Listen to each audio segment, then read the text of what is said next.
Everybody, आज हम पढ़ेंगे why do we fall ill में organ specific and tissue specific manifestation. तो हमने देखा कि डिजीज जो है वो अलग अलग तरीके से अलग अलग मीडियम से हमारी बॉडी में एंटर करती है, लेकिन जब एक डिजीज हमारी बॉडी में एंटर करती है तो जाती कहाँ है, ये डिपेंड करता है कि डिजीज बॉडी में एंटर कहाँ से की है।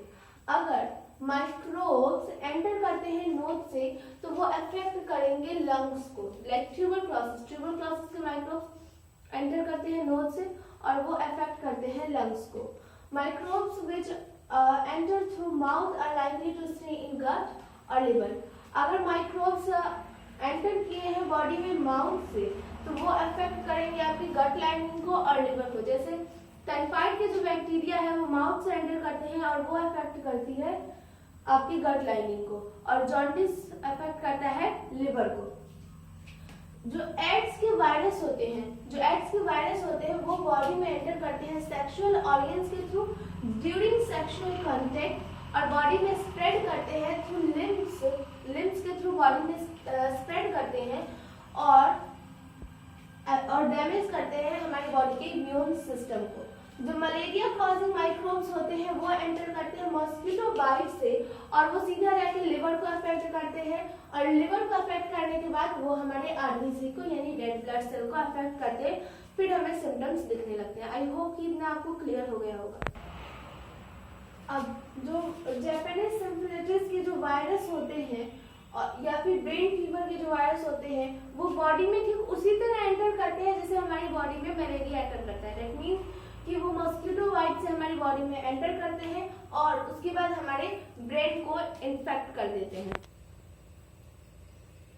Now the next topic is principle of treatment. तो प्रिंसिपल ऑफ ट्रीटमेंट के दो स्टेप्स होते हैं। पहला कि डिजीज के इफेक्ट को यानी सिम्टम्स को रिड्यूस कर देना, और दूसरा जो स्टेप होता है वो माइक्रोब्स को, जो माइक्रोब्स डिजीज कॉज कर रहे हैं उन माइक्रोब्स को ही मार देना।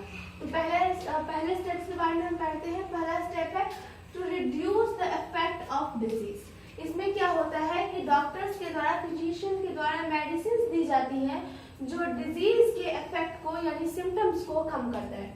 लाइक अगर आपको फीवर है तो आपके फीवर को कम करेगा, आपके पेन को कम करेगा, लूज मोशन को कम करेगा।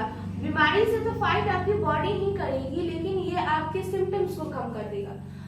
और कभी कभी बेड रेस्ट के लिए भी डॉक्टर्स बोलते हैं। लाइक कभी कभी जब हम बहुत टायर्ड फील करते हैं और एक हम लंबी सी रेस्ट ले लेते हैं तो हम अगली बार से अगले दिन से हम थोड़ा एनर्जेटिक फील करते हैं, अच्छा फील करते हैं। दूसरा जो स्टेप है टू किल द माइक्रोब्स, यानी माइक्रोब्स को ही मार देगा।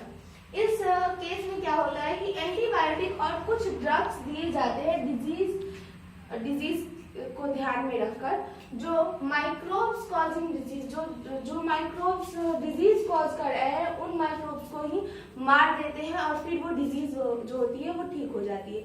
I hope principle of treatment आप सबको समझ आया होगा। अगला जो टॉपिक है वो है प्रिंसिपल ऑफ प्रिवेंशन।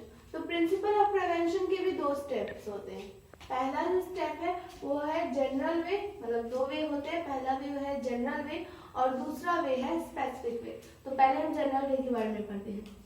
तो जनरल वे का पहला पॉइंट है पब्लिक हाइजीन। तो public hygiene is the key for prevention of infectious disease. तो पब्लिक हाइजीन बहुत जरूरी है। दूसरा जो पॉइंट है वो proper and sufficient food. Proper और सफिशिएंट फूड जब हम कंज्यूम करते हैं तो हम हेल्दी रहते हैं और हमारी बॉडी इन्फेक्टियस डिजीज से अच्छी तरह से फाइट कर सकती है। आई होप कि दोनों पॉइंट आपको क्लियर हो गए होंगे।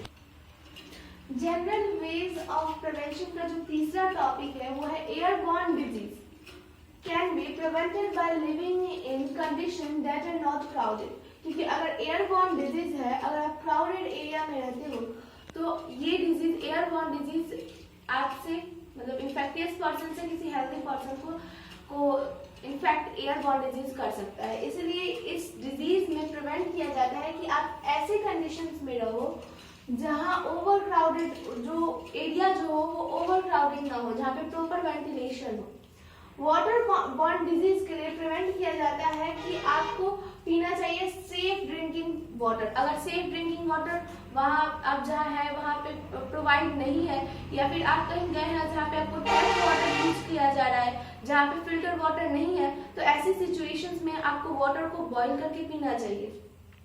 नाउ अगर आप वेक्टर डिजीज से पीड़ित हैं तो आपको ट्राई करना चाहिए कि क्लीन इन्वायरमेंट में रहें। अगर आपके पास क्लीन इन्वायरमेंट नहीं है तो आपको पर्सनल हाइजीन का बहुत ध्यान रखना चाहिए और मास्क लगा के रखना चाहिए और खुद को बहुत प्रॉपर डाइट लेना चाहिए, एक्सेट्रा एक्सेट्रा। आई होप कि आपको क्लियर हो गया होगा। नाउ प्रिंसिपल ऑफ प्रिवेंशन का दूसरा वो है स्पेसिफिक वेज ऑफ प्रिवेंशन। तो स्पेसिफिक वे ऑफ प्रिवेंशन जो है ये है वैक्सीनाइजेशन, सिंपल, टेकिंग वैक्सीन। दूसरा वे है वो है taking vaccine. Vaccines prove immunity from infectious, provide immunity from infectious disease. Vaccines जो होता है वो हमारे बॉडी को इम्यूनिटी प्रोवाइड करता है जो इन्फेक्टियस डिजीज से फाइट करते हैं। हमारी बॉडी के पास एक इम्यून सिस्टम होता है जो माइक्रोबियल डिजीज से फाइट करता है। जब ये जो सिस्टम है जब पहली बार इन्फेक्टियस एजेंट्स को देखता है तो उनके खिलाफ एक प्लान और स्ट्रेटेजी तैयार करता है और उस माइक्रोब्स को मारने की कोशिश करता है। और जब वो उसे मार देता है तो वो उसे हमेशा याद रखता है ताकि अगर फिर वो माइक्रोब्स हमारी बॉडी में एंटर करे तो वो उसी प्लान और स्ट्रेटेजी के अनुसार उस माइक्रोब से फाइट करे और हमारी बॉडी को प्रोटेक्ट करे। तो ये जो था वो दूसरा वे ऑफ प्रिवेंशन था। आई होप कि आपको समझ आया होगा। नाउ इम्यूनाइजेशन ये जो टॉपिक है वो इस चैप्टर का लास्ट टॉपिक है। इम्यूनाइजेशन जो है वो हमें प्रोवाइड कराता है। Immunisation give a very good level of protection against serious disease. Immunisation जो है वो हमें बहुत ही अच्छे लेवल का एक अच्छा प्रोटेक्शन प्रोवाइड करता है सीरियस डिजीज से। ये जो है ये एक नेचुरल डिफेंस मैकेनिज्म होता है, एक नेचुरल वेपन की तरह हमारी बॉडी में काम करता है जो हमें सीरियस डिजीज से बचाता है। आई होप कि ये चैप्टर आपको क्लियर हो गया होगा। आज के लिए इतना ही। I will see you next time. Until then keep learning and keep smiling.